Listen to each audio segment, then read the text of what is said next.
and welcome to Gefet in the Daf Yomi. I'm Yael Shimoni from Yeshivat Risha, together with Hadron, finishing with you very happily our Masechet, Taanit. Baruch Hashem, we're doing a Siyum today, and we'll be learning together the last daf, which will talk about the secrets of Tu B'Av. Tu B'Av is a very special day, and what's special about it is that we don't know much about it. We haven't really learned about it in the Tanakh itself. But here our Gemara discusses all kinds of things that happened on Tu B'Av. And first we will learn the Pshat, and then we'll see Rashi, and we'll see Rashbam and Gvurat Ari, and we'll see that there's another secret hidden here in Tu B'Av, secrets that are very, very important for those who are learning Daf Yomi, and for all of us who want to learn from Masechet Taanit how to be happy and how to be sad in our everyday life. So let's read the Mishnah, which was already in Daf Kaf Vav. Daf Kaf Vav, at the end of the Mishnah, says Rabban Gamliel, there weren't such good days, לא היו ימים טובים לישראל, like 15 באב and Yom HaKippurim. Tu B'Av and Yom HaKippurim are 2 days, says Rabban Shimon ben Gamliel, that are Yom Tov for Israel, that the women, Bnot Yerushalayim, go out in white and dance, and they give each other white clothes so everybody can have dancing clothes for these 2 special days. And in our Gemara, Daf Lamed, there is a very, very classic questions, because all of us know Yom Kippurim. We know what happened in Yom Kippur. We know 2 things that happened in Yom Kippur. A, we know that it's the day that we have Slicha and Mechila and Kapara. It's a day that all of us are supposed to be happy during the day and at the end of it. And also, those who read Rashi and who learned Rashi Baal Peh know that it is the date that the second Dibrot were given, when God actually accepted our teshuvah for the chet of the Egel. So that's a very famous day. We can understand why it's a Yom Tov. But what happened in Tu B'Av? And that's what the Gemara asks. What happened in Tu B'Av? Ma'ihi in Tu B'Av. And then the Gemara has 6 different reasons from different Amoraim what happened on Tu B'Av and why Tu B'Av is such a special day. So let's look at these 6 explanations. What happened in Tu B'Av? So first, Rabbi Yehuda, by the name of Shmuel, says it's the day that the Shvatim would marry each other. What is he talking about? I remind you what happened in Sefer Bamidbar. There was a very, very special parsha there about Benot Tzlofchad. Benot Tzlofchad, their father died, and there were no men in the family. There were only 5 girls, and they came to God, to Moshe, and said, we want to be Yoshot. We want to have part of Eretz Yisrael. We're not men. And according to the halacha now, we're not supposed to have land of our own. But since we don't have any boys in the family, we want to be the land owners and to become the Yoshot, the inherited, to have the inheritance of the land. So God accepted their idea, and the halacha changed. And if there are no men in the family, so suddenly a woman can be Yoreshet, which is a very, very special thing that happened in the Midbar. But then 2 prakim later, come the rest of the Shevet Menashe, and say, hey, if you give these women land, these women might marry people from other Shvatim, and then the land will go to them. Our land will be taken from us. So therefore, Bnot Tzlofchad decided and accepted that they will only marry inside Shevet Menashe. Says Rav Yehuda in the name of Shmuel, on Tu B'Av, after the land of Israel was divided between all the Shvatim, on Tu B'Av, suddenly there was a new drasha, and women who had land of their own could marry men from other Shvatim. Rav Yehuda did not say why did this happen in Tu B'Av. He just said that it happened in Tu B'Av. The second explanation of what happened in Tu B'Av says Rav Yosef in the name of Rav Nachman. It is the day that the tribe of Binyamin could marry other tribes. What's this story? That's a very tragic story. Pilegesh Bagiva, a very, very hard thing that happened in the Shevet of Binyamin. And what happened, there was a war. And the entire of Israel said, we will not marry Shevet Binyamin. And this tribe was about to be distinguished. It became extinct. And then, for some reason, later on, suddenly, all of the Shvatim could remarry Binyamin. And this happened in Tu B'Av. There was a drasha that said that you can remarry them. Okay, so these are 2 different things that are very much connected. We have 2 drashot that allow the Shvatim to marry one another. There's a problem. You can't marry a certain Shevet, and then suddenly you can. And these 2 things happen in Tu B'Av. Why in Tu B'Av? No explanation, but it just happened on Tu B'Av. That's what Rav Yehuda says. That's what Rav Yosef says. Let's look at the third explanation. Rabbi Bar Bar Chana, in the name of Rabbi Yochanan, says this is the day that those who were sitting in the Chataim of the Meraglim finished dying. The day of the finishing of the death of Dor HaMidbar.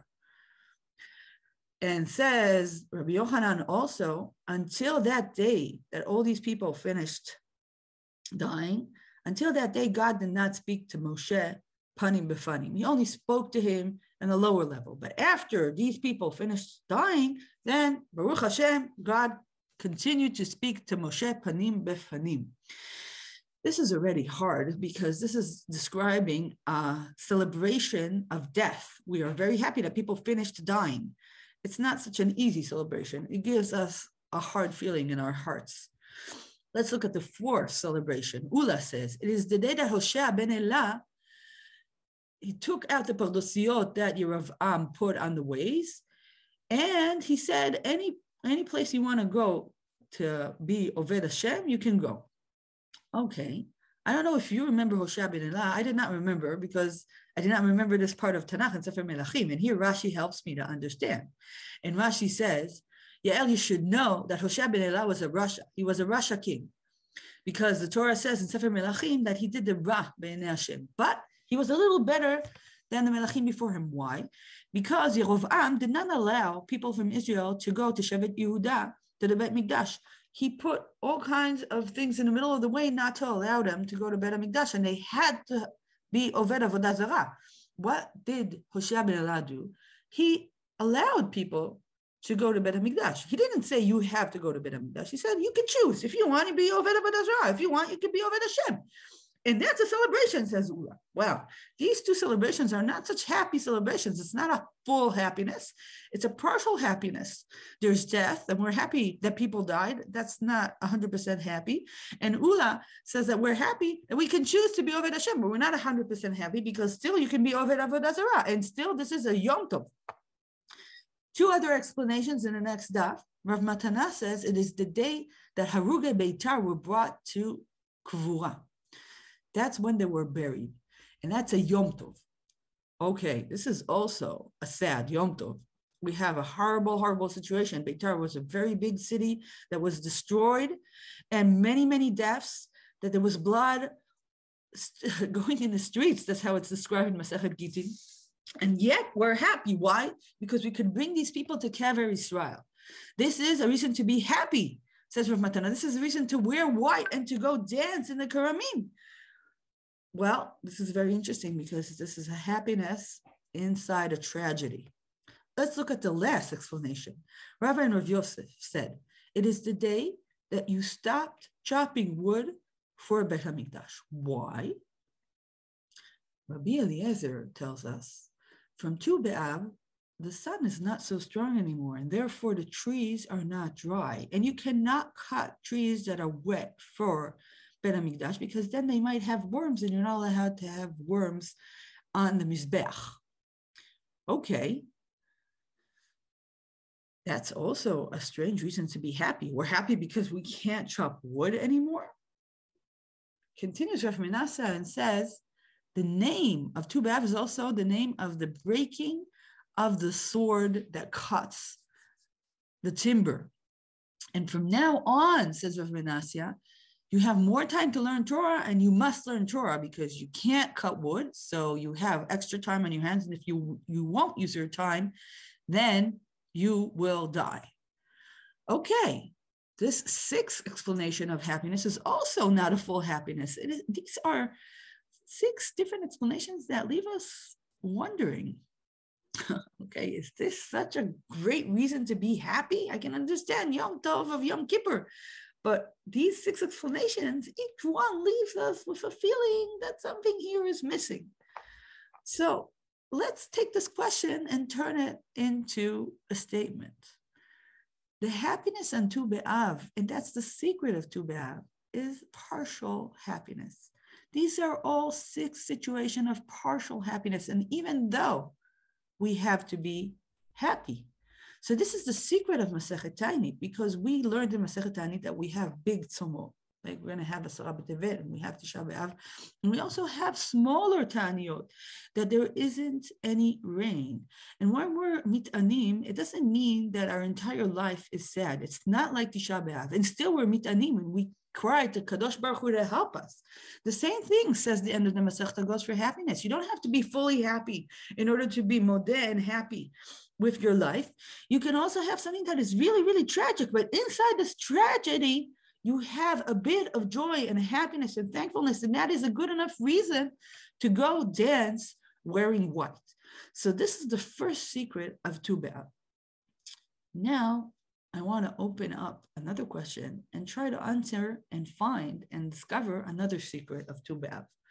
So my question is this: out of these 6 explanations of what happened in Tu B'Av, only the last explanation explained to us why this took place dafka on Tu B'Av. The explanation that this is the day that you stopped chopping wood for Beit HaMikdash. Rabbi Eliezer told us it's because the sun is not so strong. And what can you do? That happens at Tu B'Av, so that explains why this is the day. But why was Tu B'Av dafka the day that Chazal chose to say that you can remarry anyone you want? Why was Tu B'Av the day that the people in the desert stopped dying? Why was it the day that Hoshea ben Elah decided to allow people to go to Beit HaMikdash? And why was it the day that Harugei Beitar were brought to be buried? So the 2 last questions might be historical. What can you do? That's the day that Hoshea ben Elah decided to open the roads. That's the day that the people of Beitar were brought to be buried. But the first 3 explanations have another answer. Why was this Tu B'Av the day that people were allowed to remarry? Why was it the day that the people in the desert stopped dying? So let's look at the Rishonim and learn what are the reasons for this. First, Rashi. Rashi explains to us about the 2 situations that suddenly people were allowed to remarry. And he doesn't explain what happened on Tu B'Av. But when he comes to explain to us why was Tu B'Av the day that the people in the desert stopped dying, why was it a Yom Tov, he has a very dramatic explanation. Let's read Rashi together. And Tosfot brings the same idea that here is in Rashi. Rashi quotes a Braita and says, the whole time of the Arba'im Shana, the 40 years that people knew that they had to die, every year there was a calling at the evening of Tisha B'Av, go and dig your own grave. Go dig your grave and go sleep in your grave. And people would dig graves and sleep in their graves. And in the morning, they would be shouting, anyone who's alive, come out. And that's how you knew that some came out and some remained lying in the graves that they dug for themselves. That is a very, very, very hard Tisha B'Av. That was every year for 38 years, the total of 40 years in the desert. The last year, they did the same thing, said Rashi. And then in the morning, everybody came out of their grave. And then they weren't sure. Maybe we miscalculated. We have a history of miscalculating. We miscalculated also with Moshe, that he did not come on time from the mountain. We are not sure. Maybe Tisha B'Av did not come yet. So they went and slept again in their tombs. And the next day, again, they came out and no one was dead. And this continued until the moon became full. And when it was a full moon, they knew for certain that they did not mistake and that Tisha B'Av has already passed, because you cannot say anything when the moon is full, because you know that a full moon is the middle of the month, and that is Tu B'Av. So Rashi explains to us that Tu B'Av has a very good reason why that was Dafka the day that they were happy, because they knew that the Gezerah was finished. But Rashi did not explain about the 2 other incidents. Why is this the day that people were allowed to remarry people from other tribes?